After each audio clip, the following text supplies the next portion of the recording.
Welcome back, everybody. My name is BluJay, and we are back once again in my survival world, ready for another episode today.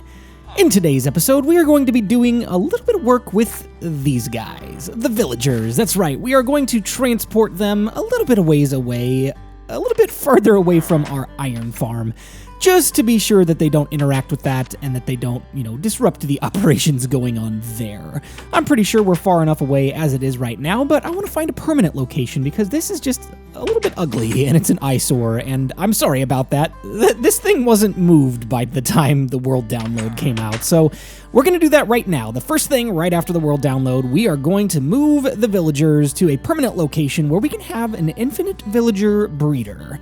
And then in a future episode, we'll build a trading hall so we can sort out the ones we want to keep and the ones we want to send to that happy farm where they can chase lots of chickens around. You guys know what I'm talking about. So we'll do that later. But for now, let's get going with today's episode. Before we get started with our main project today, we need to do a little bit of restocking. I felt like I saw a creeper back there, but that's okay. We need to restock some things. We have lost our diamond sword and all of our diamond armor. Now, I'm not too worried about it because the diamond sword, it was okay. It wasn't the greatest. Maybe we'll get a better one today. I hope. We'll see. Oh, there's that creeper. Let's take care of him so he doesn't follow us and blow us up. One shot. Perfect. So we need to replenish our armor as well because I was doing a little bit of touring around the world myself, just checking things out after the world download, and just scouting out some ideas for future stuff, and I went into the end. And little did I know, when the end portal room was being built, one of those pesky silverfish fell through the portal and was waiting for me on the other side, and it knocked me off the platform, and I fell into the void, and I lost everything I had on me. And thankfully, I didn't have very much on me, because I left everything in the chest for you guys, except for my sword and my diamond armor. The diamond armor was almost toast anyway, and it wasn't repairable, I don't think. So, we're going to craft up a new sword, craft up some new armor, and get that stuff enchanted. And as you can see right now, I've got 0 levels, so we're going to have to take a stop by the skeleton farm so we can get some levels. Let's craft this stuff up real quick, and then we'll get going. Okay, we are over here at the skeleton farm, and we're going to flip the toggle switch and throw some of these swords in the chest. I like to bring a bunch of iron swords with me and just kind of throw them in this chest to restock when I'm out here, and we'll use probably half of these while we're here because we're going from 0 levels as high as we can get, probably towards 45, 50. I don't know if we'll get up to 60 levels or not, but we're going to get as many levels as possible because we want to be able to enchant all of our stuff and maybe have, some extra space for a throwaway enchant in case there's nothing good on any of our pieces of armor or our sword. So we're just kind of waiting here for our first skeleton to drop. So they must have all despawned since I walked away. Well, it shouldn't be long. Hold on one second. Any second now. Hopefully. Oh, yeah, there we go. Perfect. Yeah, sometimes it just takes a couple of minutes for this thing to reboot itself, for those nasty skeletons to go through the water system, up the water elevator, and drop down to where we are right here. It just takes some time. So I'm going to take a few minutes here, probably actually a couple of hours off camera, and just grind away at getting some levels. I'll be back with you in just a sec. All right, it's been quite a bit of time here, and we're up to 51 levels, and we're just going to keep going at this until this sword breaks, and once this sword breaks, we are done over here at the skeleton farm. It shouldn't be long now. The durability is almost... Yep, there it is. It's gone. I was about to say the durability is almost up, but it's finished, so we'll throw those in there, and we'll be done over here. Flip that lever so all the stuff drops down. And we still have a few swords left over. Perfect. Next time we come over here, we'll be able to grind away some more at getting some XP levels. And let's take care of the extra mobs that are in here. I think that guy shifted into the glass. That's strange. Well, I suppose we'll keep you there for now. We have a pet skeleton at our skeleton farm. I'm not sure how we're going to get you out of there, but we'll leave you there for now. We have made our way over to the enchanting room, grabbing some lapis here, and ready to go in and start enchanting our sword and armor. my hopes for today is that we get at least something halfway decent because we don't have anything. So something is better than nothing. Aqua Affinity, we might hang on to that. We'll see. Unbreaking 3, not bad. Unbreaking 3 again, also not bad. Depth Strider 3. That might be a keeper. Let's see what our sword gets. Where did I put it? Oh, there it is. Looting 2. Probably not. Let's do... maybe? I don't know. What should I do? The helmet or the boots? Let's do the boots. Hey, not bad. Depth Strider 3, Fire Protection 3, and Unbreaking 3. Not bad for our first enchantment for the day. Let's see what else we've got here. Yeah, okay. Not bad. Not bad.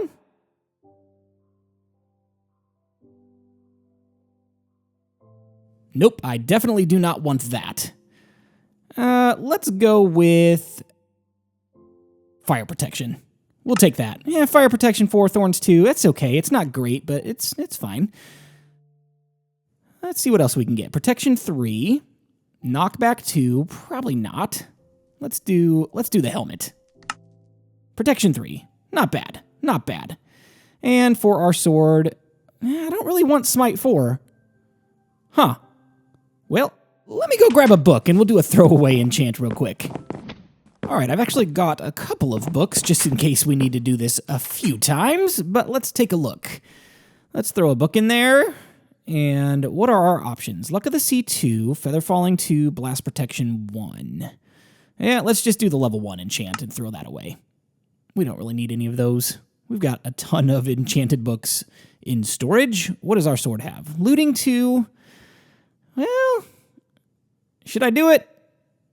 Yep. Bane of Arthropods. Well, that's not what I wanted, but that's what we've got. So, let's call it a day for our enchanting session. I'm going to go combine a few enchanted books with some of this armor just to beef it up a little bit more. It's not the best enchanting session I've ever had, but it's also not the worst. So, not bad for the day. Let's move on. Okay, I've done some scouting out, and I think I've found a location that I like. We are back behind the tree farm. You can see it just over there in the distance, and back that way is our main base area. And this is far enough away that we can, successfully breed villagers without interrupting anything else going on. And it's far enough away from our subscriber village that the doors over there won't interact with it and all of that.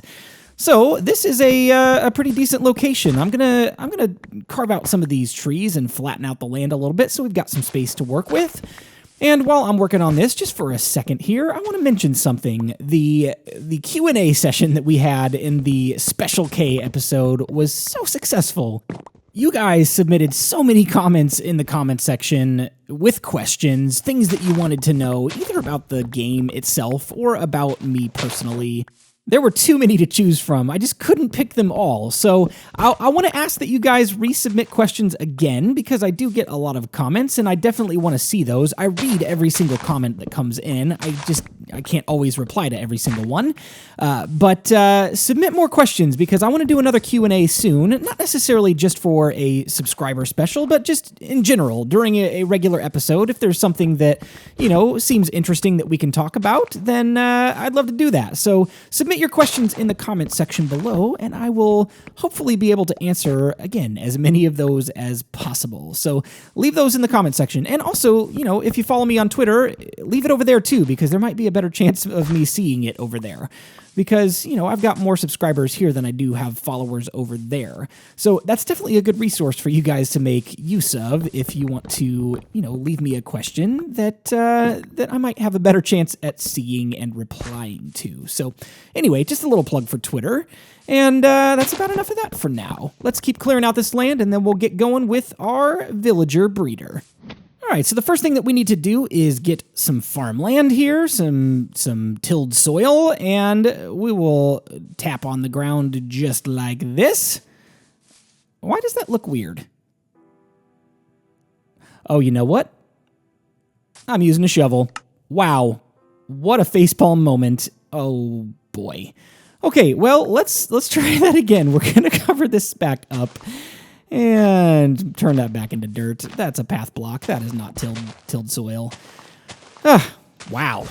You'd think this is my first day playing Minecraft. Okay, well, anyway, while we're doing this, something I want to talk about as well, this design that I'm about to build, let's actually get a water bucket down first because the soil will disappear if we don't have water. It'll just turn back into dirt. Okay, there we go. Anyway, scatterbrained. This design, I did it again. Are you serious? Wow. Oh, I just need to mentally regroup here. Okay, back to what I was saying again. This design comes from Impulse SV. It is a pretty standard design that I've seen a lot of people build, and it's basically an infinite villager breeder that you don't have to send any of these villagers away to clear out the villager cap. It will just infinitely breed, and that could be dangerous if we stand over here for a long time. It could lag up our world pretty bad, which is why we need to get a villager trader hall so that we can send some of these villagers down there and that we can send, you know, the unnecessary ones away to prevent our world from becoming laggy. So basically what we're doing right now is we're doing a 9x9 design. And this is just a standard farm, and what we're going to put in it is potatoes, because once we get a farmer villager over here, awesome, looks pretty good, the farmer villager will harvest and pass out the potatoes to the other villager that's in here with him. It doesn't have to be a specific kind, but we need at least one farmer, and he will pass that, you know, food source back and forth. And because we're going to put doors down below, which I'll show you in a little bit, it will allow the villagers to breed. And because the doors are down below and there's another villager that needs to go down next to those doors, for some reason, I'm not sure why this works this way, but I think maybe Impulse explains it a little bit better. The in-game mechanic, it doesn't recognize that a villager has bred, and so it ignores basically the villager cap and allows you to breed infinitely in this small space here with just a few doors. I think it's like 6 doors. Awesome, that's looking pretty good. Let me go grab some potatoes.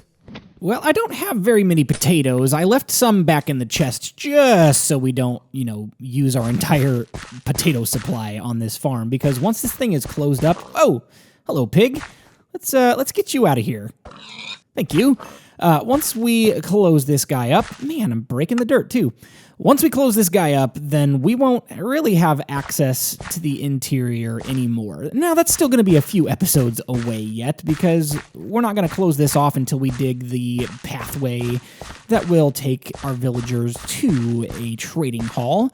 But that, my friends, is a project for another day. Well, we're out of potatoes, but that's okay. Once we get the farmer over here, he will take care of that for us. Let's get those guys over here.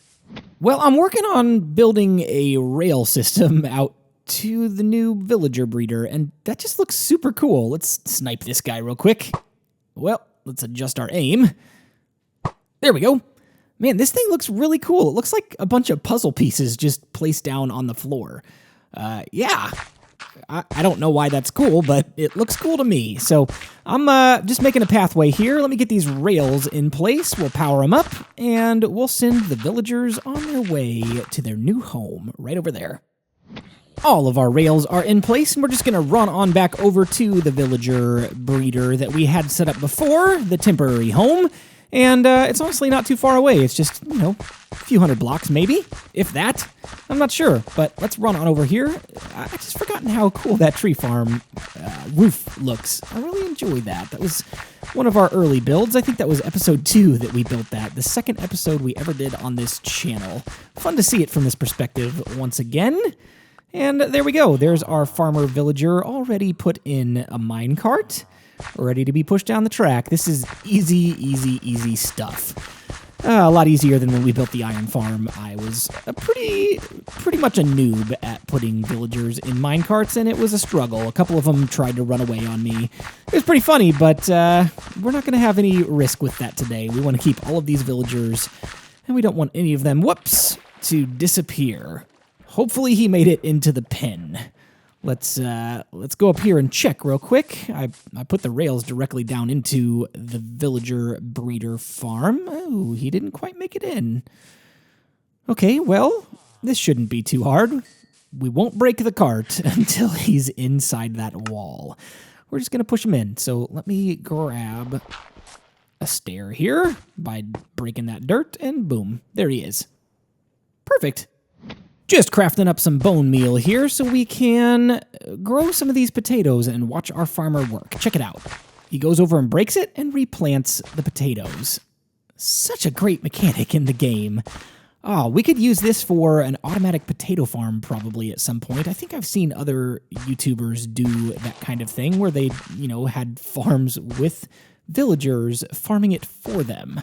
I'm not sure how that works. Maybe once their inventory gets full or something, they can't pick up the potatoes anymore and just replant them, and then they can go into hoppers or something. I'm not sure how it works, but we'll worry about something like that in the future. We've got to build some auto farms. It's very far into our series, and we don't have auto farms yet. We don't have any auto cow farms, or we don't have any sheep farms or sugarcane farms or anything like that. We still have all of our starter stuff. So that's something we're going to need to tackle in the future. We're also going to need to tackle a storage system. I know I've been talking about this for a while, and it's coming, but I still don't have a design for it yet, and I'm still trying to think through where that's going to go.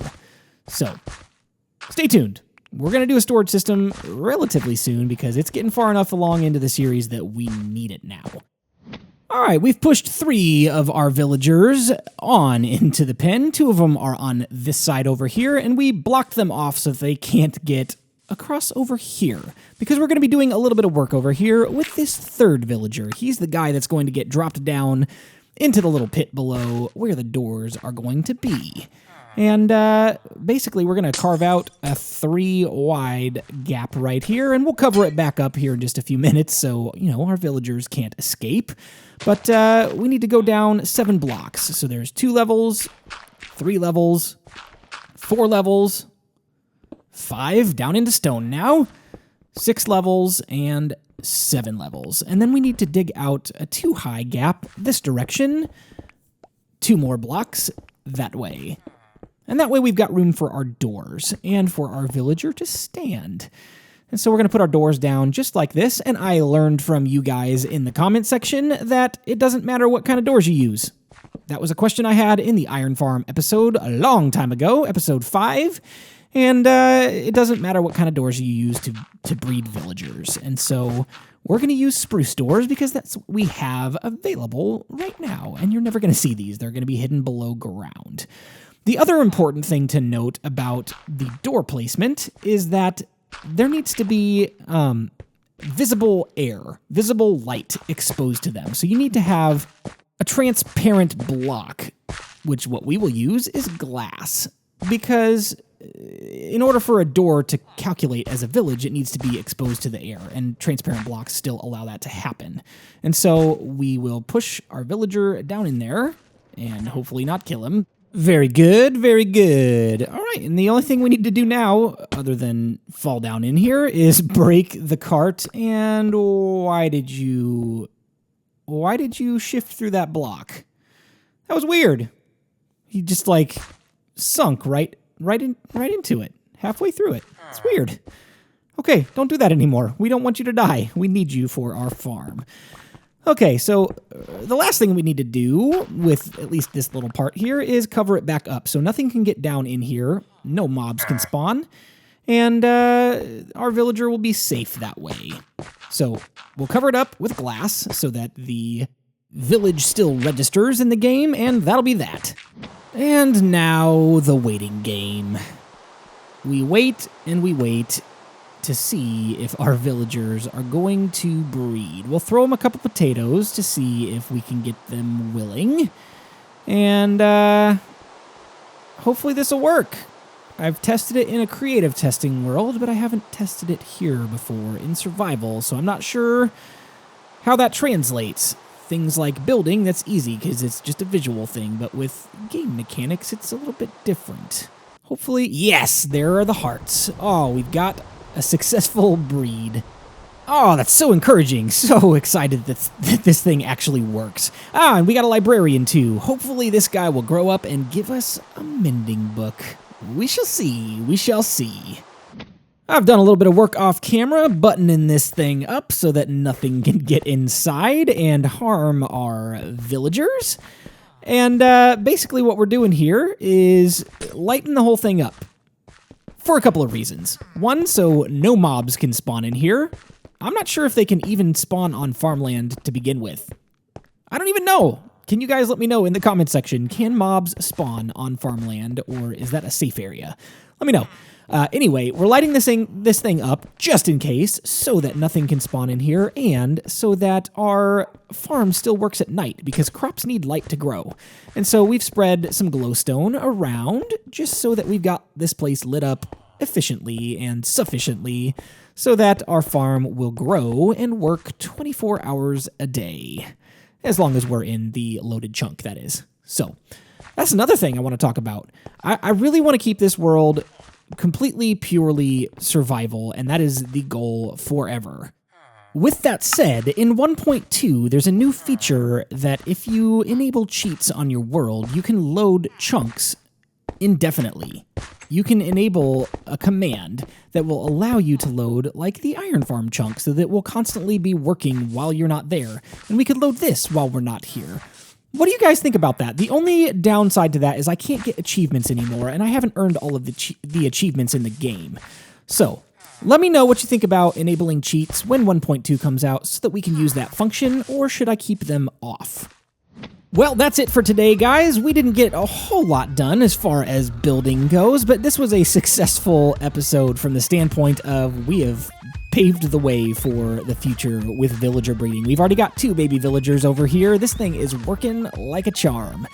And at some point in the near future, I don't think it will be next episode because I still want to do some research and some planning, but we're going to build a villager trading hall that we can send some of these villagers off to so that we can do successful trades and hopefully get ourselves a mending book at some point. We are also far from done over here. I haven't done any aesthetic stuff with this build yet because I want to wait until we do get a villager trading hall because I want them to match with the same design. So I kind of want to wait until we're ready to build that to make this thing look a little bit better. So for now, it's going to be a little bit ugly, and that's okay with me because it works a lot better than the one we had before. We don't have to constantly throw food at the villagers. They do that themselves. If you enjoyed this episode, I would appreciate a like, and if you haven't subscribed, be sure to do that below.